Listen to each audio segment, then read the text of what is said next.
Okay, so get ready for this one. Oh, yeah. Because today we're going deep All right. into Soviet psychics on TV.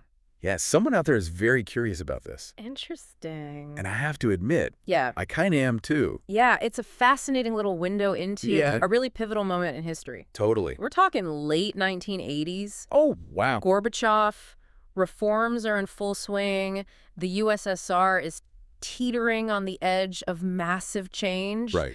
And suddenly, bam, Yeah. there's Anatoly Kashpirovsky Oh, yeah. on primetime TV. Wow. Promising to cure everything from, like, hiccups to cancer But, with like, his health seances. Seriously. Yeah. Like, streets were emptying out Yeah. during his broadcast. Like, it was a hit TV show. Like, everyone was glued to their sets. Right. People were talking about painless surgery under hypnosis. Uh-huh.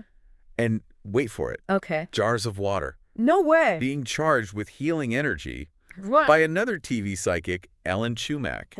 Charged water. I know, right? This wasn't some, like, fringe movement. No. This was mainstream Soviet television. Wild. And that's what makes it so compelling. Yeah. You know, the typical Western take is just to, like, write it off as mass delusion or something, right? Right, right. But the stuff you sent me, Yeah.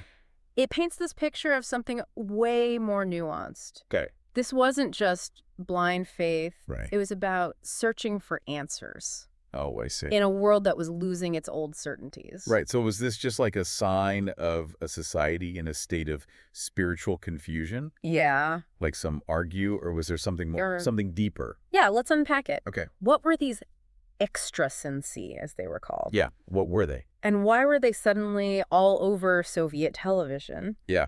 Extrasensi, that term's interesting in itself. Okay. It kind of implies like What does it mean? this heightened sensory perception, Okay. a connection to these unseen forces. Mhm. Kashpirovsky, he was probably the most famous, right? Yeah. But figures like Chumak with his charged water were massively popular too. Right. And their rise, Yeah. it wasn't completely out of nowhere. Oh, okay. There had been this simmering Soviet interest in parapsychology for decades.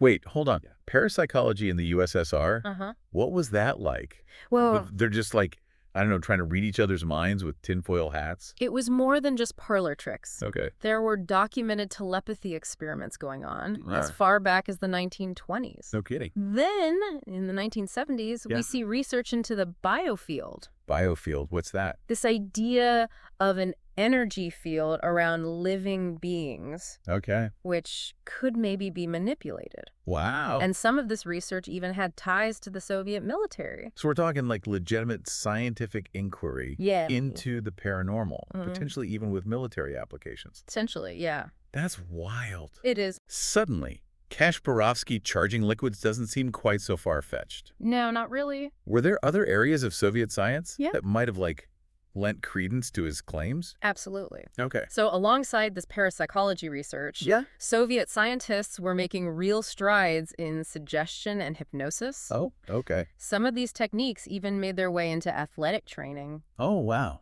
There's this fascinating story Okay. about Kashpirovsky working with the Soviet weightlifting team in 1987, Seriously. the year they won 10 gold medals at the World Championships. Wait, the guy who claimed to heal people with his mind Yeah, was also training elite athletes. it seems that way. Okay, now I really want to understand how all this fit into the larger context Right. of what was happening in the Soviet Union at the time. Well, you can't really separate this from the changes sweeping the USSR at that time. Right. Gorbachev's policies, especially glasnost, Yeah. had opened up the media landscape. Okay. Suddenly, ratings mattered. Oh, interesting. And there was a hunger for new content. Right, I see. Think about it. Yeah. A society starved for decades Yeah. of anything but state-approved information Yeah. is suddenly bombarded with possibilities. It's like they were craving something new. Yeah. Something to break free from all the old restrictions. Right. This wasn't just about TV shows. No. It was about, like, exploring new ideas, new ways of thinking. Exactly. And in that context, someone like Kashpirovsky, Yeah. who seemed to embody this break from the past, Right. would have been incredibly appealing. Exactly. He was this charismatic figure Yeah. who offered not just healing, but also a sense of wonder. Right. possibility, Okay. and don't forget the ideological vacuum Oh, right. left by the decline of communism. Yeah. People were searching for new belief systems, Hmm. new ways to make sense of the world. Oh. It wasn't just psychics. Right. There was a surge in interest in alternative spirituality, yoga, anything that offered a different perspective. So you have this perfect storm brewing, Yeah. a media landscape desperate for new content, Right. a population hungry for new ideas, Uh-huh. and a charismatic figure Yeah. who seem to offer both. Yeah. But there's another crucial element here that we haven't touched on yet. Okay. What's that? The Soviet healthcare system at the time. Right. That's a critical point. Yeah. The late 80s saw the Soviet Union in this deep economic crisis. Yeah. The healthcare system was just crumbling. Oh, wow. Shortages of basic supplies, medicine, Oh, no. long wait times, Oh, man. just a growing sense of despair. And into that void Yeah. steps a figure like Kasparovsky, Right. promising healing and hope, Uh-huh. regardless of the state of the system. Yeah, it makes sense. I can see how in that context, his claims would resonate with millions of people Oh, totally. who felt abandoned by traditional medicine. Yeah. There's this quote from a woman in Tashkent Okay. that really stuck with me. Yeah. She wrote to the newspaper Soviet Culture saying, What does she say? maybe the academics who are criticizing Kasparovsky also treat the sick, Uh-huh.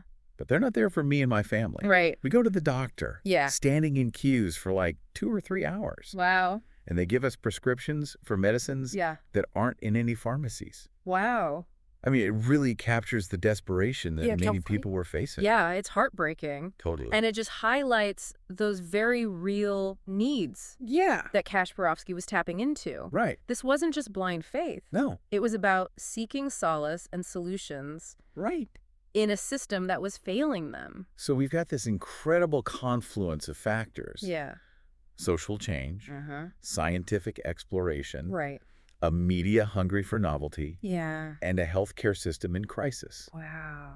No wonder Kasparovsky became a national sensation. No wonder. But how did the Soviet authorities react to this? Yeah. Did they see him as a threat, a tool, or something else entirely? That's a question we'll have to explore further. We will. Yeah. Okay. The authorities' reaction to Kasparovsky is kind of a story in itself. Oh, really? Yeah, it's tempting to think that the Soviets would have just shut down anything Right. that challenged their whole materialist worldview, right? Yeah, you'd think a psychic on primetime TV would be like the ultimate taboo Right. in a strictly atheist state. You'd think so.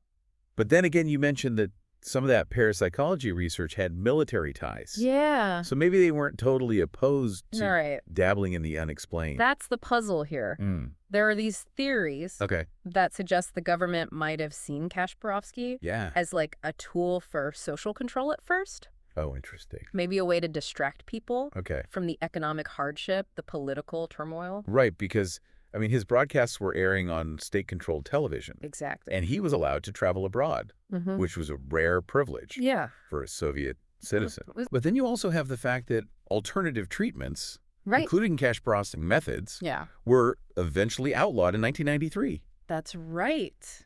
So clearly at some point the government turned against him. Yeah. What changed? Well, Was it just his growing popularity or? it wasn't just the scale of the viewerships. Oh. It was the nature of the claims.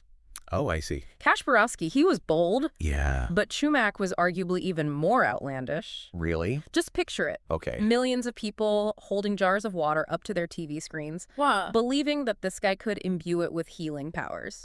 Okay, I'm trying to picture this. Yeah. It's both hilarious Right. and kind of unsettling. Yeah. But why would that be the tipping point for the authorities? Well, Wasn't Kasparovsky already doing something similar with his health seances? it was a question of control, Okay, maybe a sense of the absurd, right?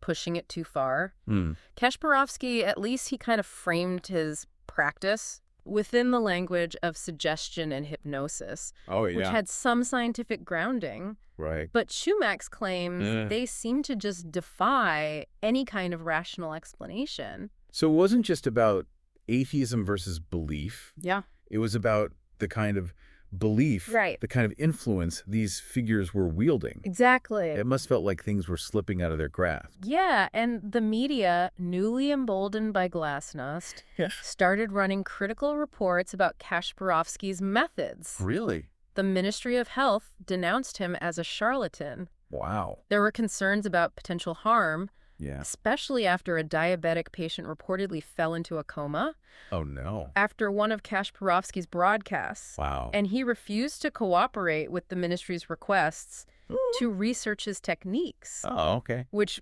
further fueled the skepticism. It's like the classic case of the rebel who gets a little too big for their britches, Exactly. so to speak. Yeah. But even with this government crackdown, Mm-hmm. the public fascination with these figures, Yeah. it didn't just evaporate overnight, right? No, it didn't. What explains that enduring appeal, No.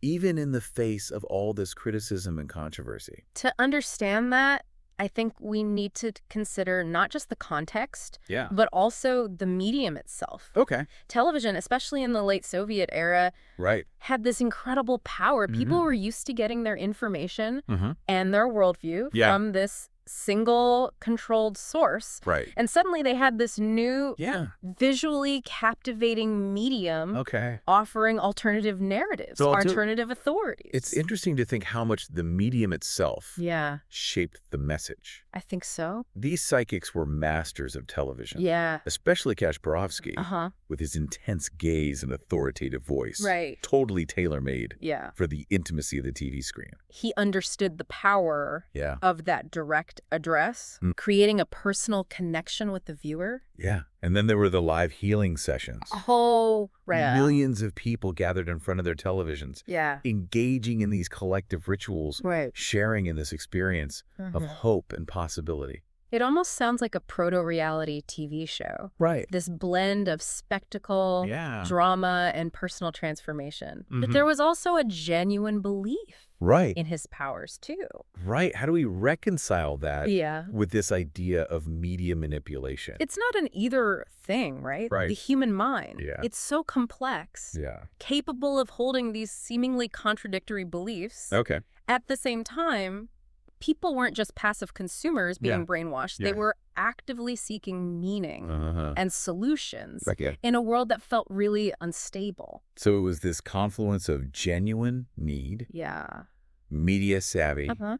and the unique power of television Right. to create this shared experience Yeah. that transcended individual belief. A potent combination. Totally. Yeah. But even if we accept that not everyone Right. who watched Kasparovsky was blindly believing everything, Yeah. how do we explain the claims of actual healings? Right. Were there any legitimate successes, Whoa. or was it all smoke and mirrors? Yeah. I mean, it's hard to separate, like, Right. genuine belief from the placebo effect, you know? Yeah. Especially in this kind of situation. Yeah. If you're convinced you're going to be healed, Right. your own mind can be super powerful. Totally. Yeah, the placebo effect is definitely real. Yeah. And it's something we have to think about here. For sure. But it's also important to remember that the Soviet Union had this long tradition Okay. of folk healing and alternative medicine. Right. These weren't new ideas. So Kasparovsky was tapping into something Yeah, that already existed Right. within the culture. I think so. Something that went beyond, like, the official scientific worldview. Exactly. He wasn't creating this out of thin air. Okay. He was channeling something Yeah. that was already there, something Yeah. that people connected with. It makes you wonder if this whole thing Yeah. was more about the need for belief itself Right. than the specific beliefs on offer. Interesting. Maybe people weren't just looking to be healed. Yeah. They were looking for something to hold on to, Yeah. something to help them understand Right. a world that was changing so fast. I think that's it. The late Soviet era Yeah. was a time of huge uncertainty, upheaval. Right. The old systems of authority, belief, Mhm. they were crumbling. Yeah. And yeah. people were just trying to find their footing Right. in this new reality. And into that void, Yeah. step figures like Kasparovsky and Tumak Uh-huh. offering not just healing, Right. but a sense of hope, Hope. agency, connection to something bigger than themselves. Exactly. They offered a different way to see the world. One that focused on individual power. Mhm. The power of the mind, the power of belief. Which is kind of ironic, Yeah. considering they were on state-controlled television, Right. a symbol of the very system Exactly. that was losing its grip. It's fascinating. Totally. It's like they were both products of the system Yeah. and agents of its destruction. Wow. Their popularity showed the cracks Yeah. in that Soviet facade, Yeah. that deep desire for something more.